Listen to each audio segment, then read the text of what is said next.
Welcome back my YouTube channel Old Car Stories. Today, we're diving into one of the most striking and ambitious cars to come out of this car, 1957 Plymouth Belvedere.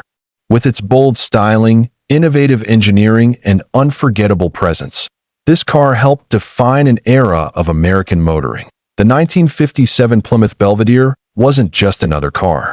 It was a statement, a response to growing competition from Ford and Chevrolet, and a leap forward for Chrysler's design philosophy.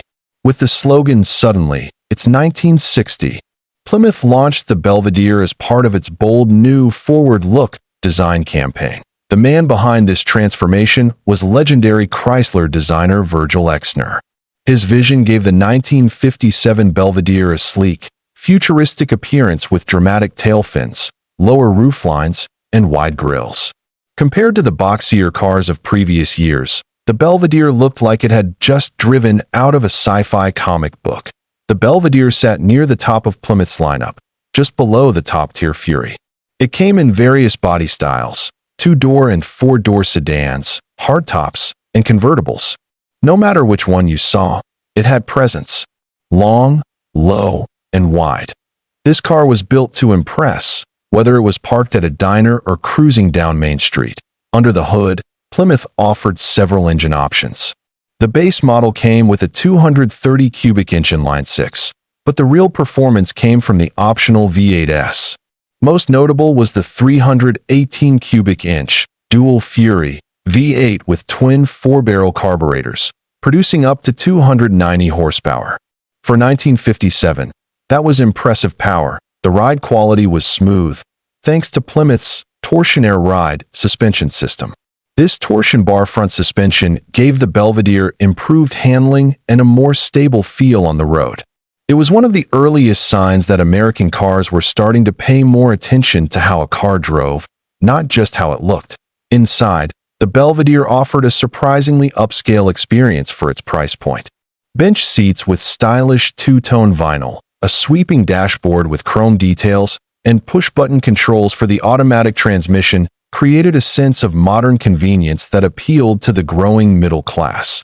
The push-button TorqueFlite automatic transmission was a standout feature. Instead of a traditional gear shifter, the driver selected gears by pressing buttons on the dash, a novelty that made the car feel futuristic, even by today's standards. It was a detail that left a lasting impression on many drivers. The Belvedere's sales success in 1957 helped Plymouth climb to third place in U.S. automotive sales, beating out longtime rival Ford for a brief moment. For Chrysler, it was validation that bold design and engineering could resonate with the public. The car looked like nothing else on the road, and people noticed, but the 1957 Belvedere wasn't perfect. Rust issues plagued many of the early production models, and the new body design was rushed to market. While they looked stunning, some cars suffered from poor build quality. Over time, this affected the survival rate of these vehicles, making well-preserved examples increasingly rare. Still, when it comes to collector appeal, the 1957 Plymouth Belvedere holds a special place. It's not just a car, it's a symbol of 1950s optimism, style, and innovation.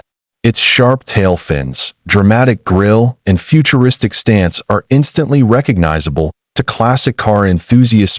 One of the most famous moments for the 57 Belvedere came decades after its release, in 2007, when a time capsule in Tulsa, Oklahoma, was unearthed. Inside was a brand new 1957 Belvedere buried 50 years earlier to mark the state's 50th anniversary. When it emerged, heavily damaged by moisture, it sparked global interest and renewed attention to the model. For those who grew up in the late 1950s, the Belvedere often represented the first taste of modern motoring. It was a car young families dreamed of owning, and many teenagers looked forward to driving. It stood for prosperity and progress, with design lines that still turn heads today.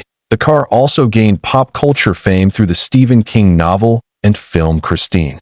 While the car featured in that story was a 1958 Plymouth Fury, it shared the same body as the 57 Belvedere. This gave the Belvedere an eerie, lasting association with the supernatural in American film. Restoring a 1957 Belvedere today can be both a challenge and a joy. Parts can be hard to come by, and extensive restoration may be needed due to those rust-prone bodies. But the reward is driving a rolling piece of history, something that represents both the hope and the horsepower of a remarkable era. Many car shows and museums feature the 1957 Belvedere as a centerpiece of 1950s design. Its fins, chrome, and stance capture everything we associate with the golden age of the American automobile. Even among a sea of classics, the Belvedere stands out with grace and strength. Today, when people see a 1957 Plymouth Belvedere, it's more than admiration, it's nostalgia. It brings back memories of jukeboxes, drive-in theaters, and the wide-open American highway. It reminds us of a time when the future looked bright, and the cars looked like dreams on wheels. Thank you for joining us today on Old Car Stories. If you enjoyed this journey through time with the 1957 Plymouth Belvedere, don't forget to like, comment, and subscribe. Share your memories or stories about the Belvedere. We'd love to hear them. Until next time, keep the wheels turning and the stories alive.